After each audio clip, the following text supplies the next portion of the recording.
Prior to urbanization, the bonds between man and beast were close. Today, those bonds still exist, but in different ways. In our program, we'll talk about zootherapy. That is, the use of animals for therapeutic purposes. We'll also be looking at different facets of animal testing. Finally, we'll learn about bionics, the technological copying of living organisms. From time immemorial, man has entertained special relationships with animals: dogs, cats, birds, horses.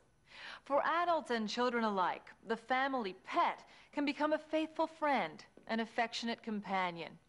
An increasing number of therapists are becoming interested in the positive aspects a relationship with an animal can have on a human being.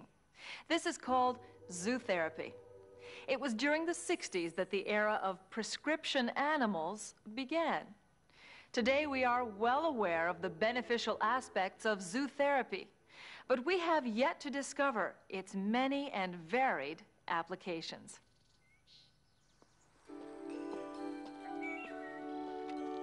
Zootherapy is based on the natural attractions human beings have toward animals.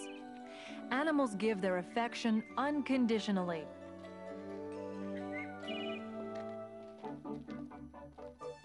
For instance, in some prisons, the convicts are given animals to take care of. The animals give their masters a sense of responsibility and help fulfill some of the prisoners' emotional needs. These experiments led to a noticeable decrease in prison suicide attempts and violence.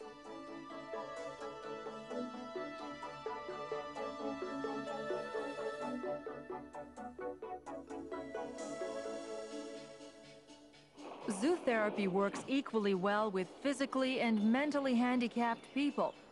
It works with children, adults, and the elderly. Zootherapy is seen as a complement to traditional medicine. In the beginning, zootherapy was mainly used to help the physically disabled and the elderly.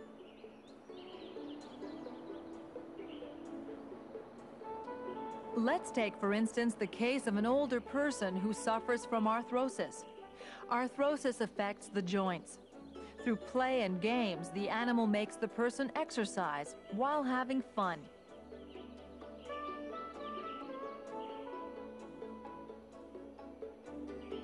Also, a relationship develops between the two, and this helps the older person forget about the aches and pains for a while. In cases like these, the animal serves as a useful therapeutic tool.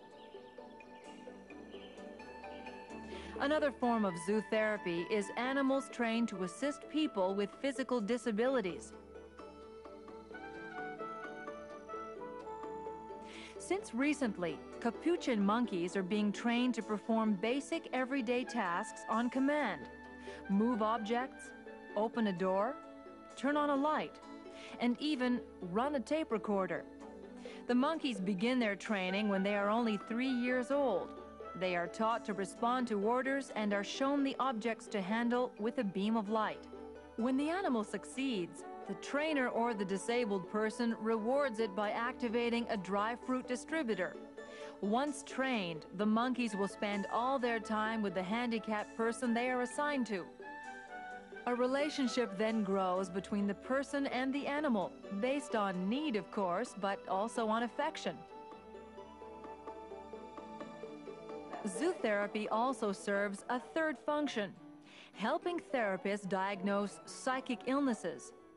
Analysis of an individual's reactions to an animal can provide the therapist with a number of clues to the diagnosis. The presence of an animal may make a patient less suspicious of the doctor, and thus more likely to show his or her true nature. The animal becomes a sort of patient-therapist go-between.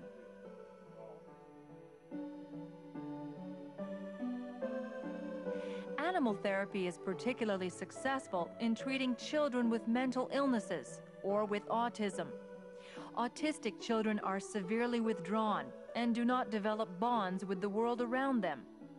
As a rule, children who are mentally disabled have little communication with their environment. The fact that the psychotherapist has an animal present helps stimulate them and bring them back in touch with reality. When the therapy is in the form of sessions, meetings between the patient, the therapist, and the animal are filmed. Observation of changes in the person's behavior will then determine how well the therapy is progressing. Did the patient look at the animal, at the therapist? Was the patient gentle or aggressive with the animal? The animals used in zootherapy must not be aggressive in any way. They must put up with a lot of petting and tolerate some awkwardness in the patients. Usually pets like dogs, cats, birds, and horses are used. In Florida, some therapists even use dolphins to treat autistic children.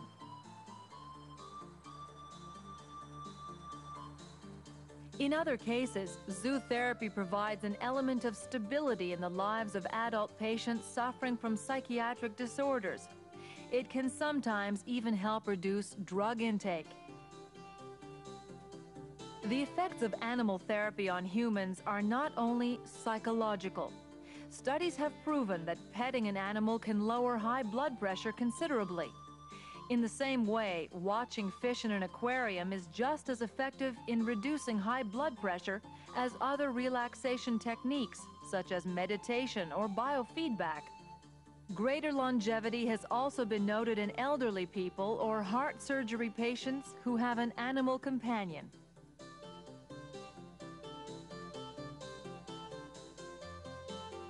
Instinctively, man has always known that his relationship with the animals is special. Anyone who has a pet will tell you that pets are loving, motivating, fun. They forever listen. They forever respond. But now researchers are trying to analyze and better understand the bond that ties man and beast so closely together.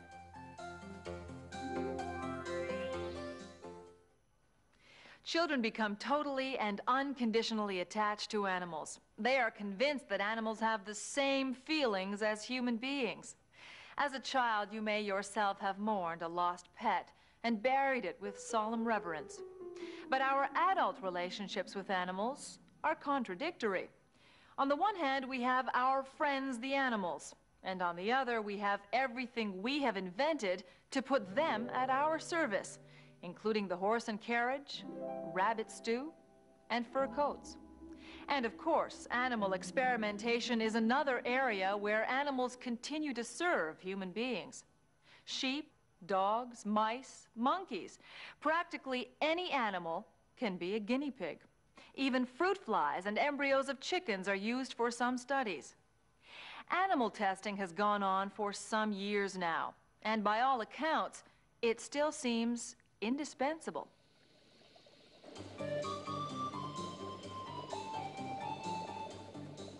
Every year, hundreds of millions of animals are tested in industrial and scientific laboratories the world over. Mice and rats mostly, but also rabbits, dogs, and monkeys. Mice and rats are the most commonly used in laboratory work. They are small, thus easy to handle, reproduce rapidly, and cost relatively little in maintenance.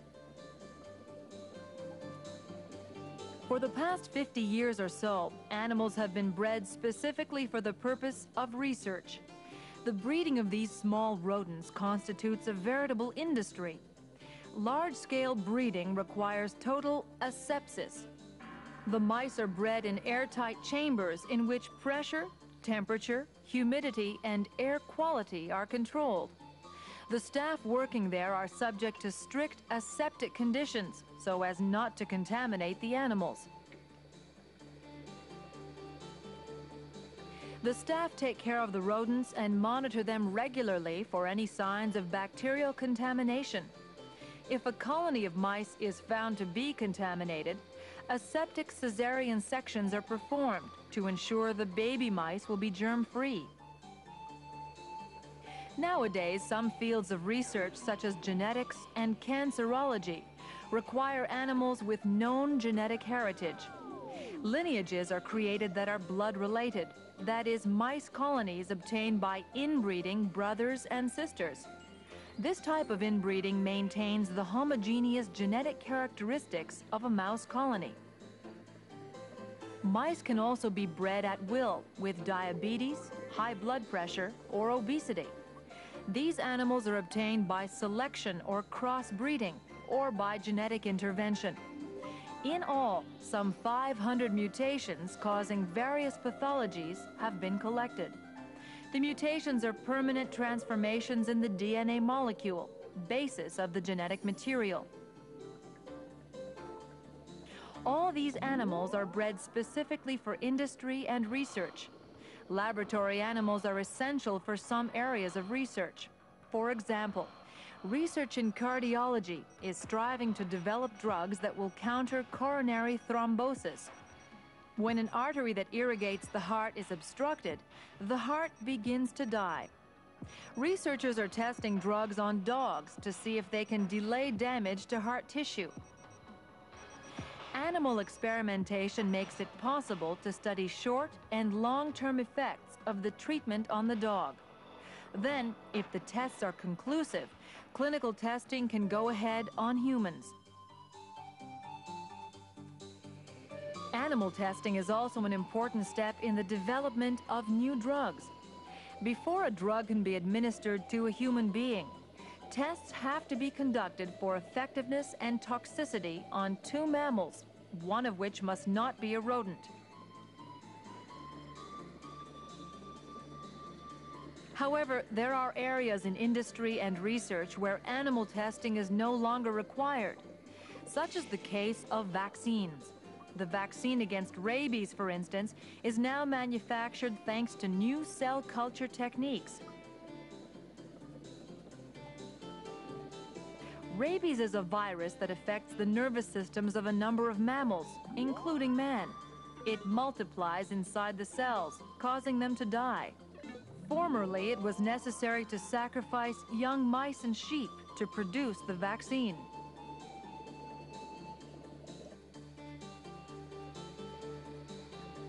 Today, though, the vaccine is made from cell cultures.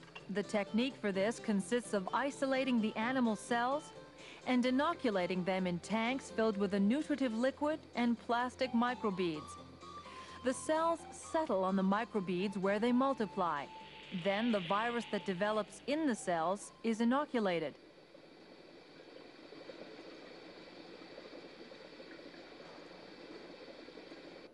Afterwards, the inactivated viruses are retrieved and become vaccine.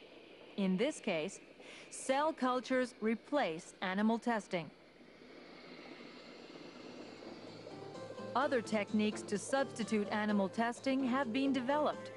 For example, the objective of the Ames test, developed in the early 70s, is to detect the carcinogenic potential of chemicals. The test consists of putting the bacteria and the product to be tested together. The chemical's toxicity is evaluated based on the rate of the mutations created, that is, the changes in the bacteria's DNA molecule.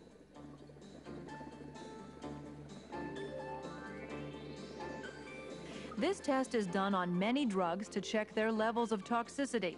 It's an excellent and fast way to detect a chemical's potential dangers. Cell cultures and bacterial tests are examples of techniques that do reduce the use of animals in laboratory testing. However, these methods don't have answers for everything. To date, the new techniques developed still have not been able to reproduce either the complexity of the organisms or the interactions between the various physiological systems of the human body.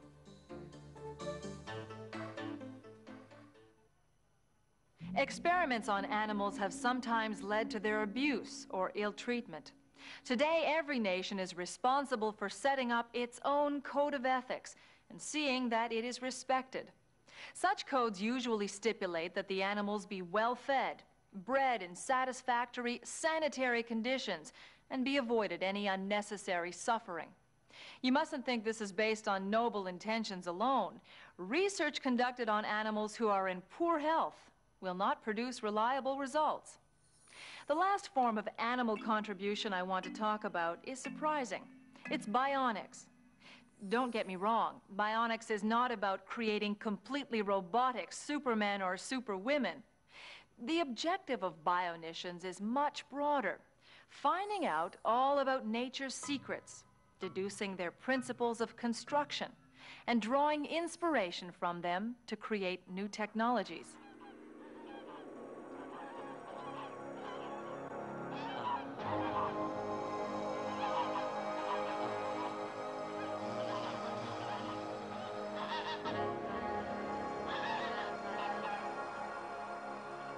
For 3 billion years, nature has become so finely honed that it is indeed a remarkable piece of engineering.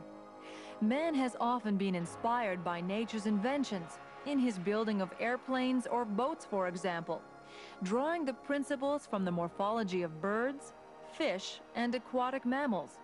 However, there exists a multitude of other parallels between biology and technology. The study of such similarities constitutes the field of research of a new science, bionics. Means of locomotion are not the only things that man has copied from the animal world. In the field of detection, communication, and orientation technologies, man has been inspired by many workings he has observed in the animal world. Sonar is a good example of that. Some species of bats emit ultrasounds, that is, high-frequency sounds inaudible to man. Such sounds can attain over 120 kilohertz, that is 120,000 cycles per second. These sound waves are reflected off any object they strike, and the ears of bats can perceive their echo. Bats have exceptionally acute sonar. Some species can detect tiny insects no longer than 3 millimeters from a distance of about 2 meters. Bats are not the only animals that use an echolocation system. Whales, dolphins, and porpoises also have sonar. It appears that marine mammals use it to communicate over long distances.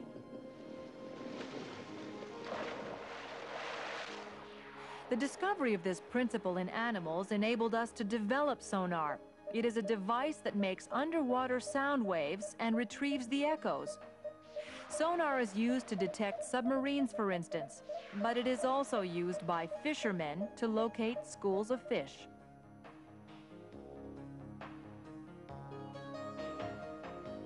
Sonar has inspired many other technological developments, like echography, a medical technique that enables us to see the human fetus thanks to the emission and reception of ultrasound. Echography is thus a form of ultrasonic imagery.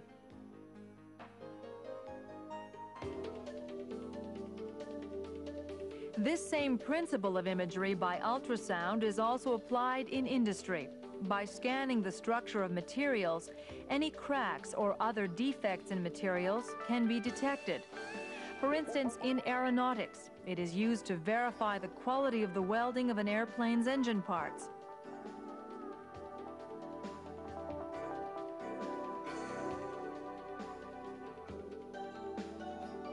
Materials can also be probed on a microscopic scale. Indeed, the acoustic microscope is a new instrument that enables scientists to understand the microscopic properties of materials. This microscope emits ultrasounds which strike the object under examination. A device picks up the reflected ultrasound's echo, which a computer then interprets.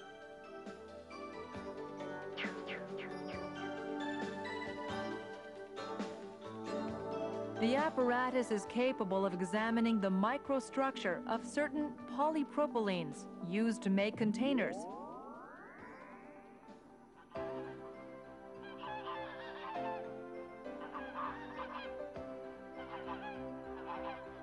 There are also ties between some of our orientation systems and those of animals. When they migrate, birds, and especially pigeons, seem to guide themselves by using the Earth's magnetic pole. A little like our compass, pigeons are able to interpret the lines of force that converge to the magnetic pole. Scientists have found that pigeons seem to be equipped with a special organ with which they can detect the Earth's gravity. This organ, located in their brain, contains magnetic iron oxides and acts like the magnet of a compass. Bionics is a growing science. The discovery of other mechanisms in the animal world will likely provide a basis for new technological applications in our world.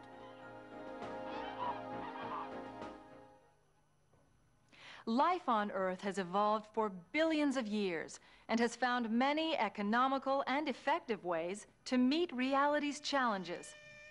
Even the smallest of insects still has many things to teach us. The more man is willing to study the marvelous models nature offers, the better his chances to develop respectful relationships with his environment.